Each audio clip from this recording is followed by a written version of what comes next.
Assalamualaikum warahmatullahi wabarakatuh. Alhamdulillah, wassalatu wassalamu ala rasulillah wa ala alihi wa ashabihi wa mawala. Marhaban ya Ramadan. Ibaratnya tamu yang agung datang dari negeri yang sangat jauh. Perjalanan yang begitu panjang dan melelahkan. Untuk apa ia datang? Untuk memberikan kepada kita kabar gembira.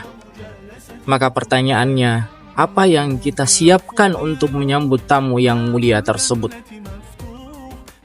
Tamu ini lebih mulia daripada gubernur, bahkan lebih mulia daripada seorang presiden. Tapi tentu, ketika kita menyambut gubernur atau presiden, kita mempersiapkan jamuan yang sangat mewah. Tamu ini adalah Ramadan, Syahrul Mubarak. Apa yang kita persiapkan untuk menyambut tamu yang mulia ini? Walaupun ketika kita mengatakan itu pada saat sekarang ini, bisa dikatakan itu sudah terlambat. Karena kenapa? Ramadan sudah ada tepat di depan pintu kita, pintu rumah kita. Tetapi karena Rasulullah Shallallahu Alaihi Wasallam mengajarkan kepada kita bagaimana menyambut bulan Ramadan.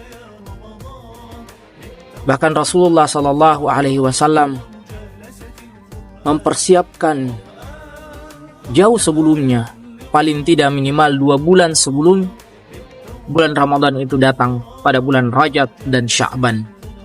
Tetapi bulan Rajab sudah berlalu, begitu juga bulan Sya'ban. Sekarang kita berdiri dan memasuki bulan Ramadan. Apa yang kita persiapkan? Tentu persiapan ini sudah sangat terlambat. Bahkan para sahabat lebih ekstrim lagi, mereka mempersiapkan 6 bulan sebelumnya sebelum memasuki bulan Ramadan. Itulah mengapa mereka begitu luar biasa dalam menyambut bulan Ramadan. Mereka begitu luar biasa dalam mengisi bulan Ramadan. Beribadah begitu intens, baik dari segi kualitas maupun kuantitas, tidak ada yang menyamai mereka. Itulah asar atau pengaruh bulan Ramadan kepada mereka betul-betul nyata, betul-betul besar dalam kehidupan mereka. Karena kenapa? Sekali lagi, persiapan itu merupakan mukaddimah, pendahuluan. Kita perlu pemanasan untuk kerja yang lebih ekstra. Tetapi bagaimana kalau kita belum memiliki persiapan? Maka fala taqnatu min rahmatillah. Jangan pernah berputus asa. Walaupun kita tidak memiliki persiapan itu sama sekali. Dan yang kedua, kaidah fikih mengatakan ma la yudraku kulluh la yutraku kulluh. Apa yang tidak bisa kita capai semuanya, maka kita tidak tinggalkan secara keseluruhan. Maka paling tidak ada beberapa hal yang mesti kita lakukan untuk menutupi ketertinggalan kita dalam menyambut bulan Ramadan. Yang pertama adalah ikhlasun niyah. Kita harus memperbaiki niat kita. Kita harus betul-betul ikhlas kepada Allah Subhanahu wa Ta'ala bahwasannya bulan Ramadan ini insya Allah akan saya jalani dengan betul-betul. Dan saya berharap bahwasannya bulan Ramadan ini adalah bulan yang terbaik yang pernah saya jalani dalam hidup saya.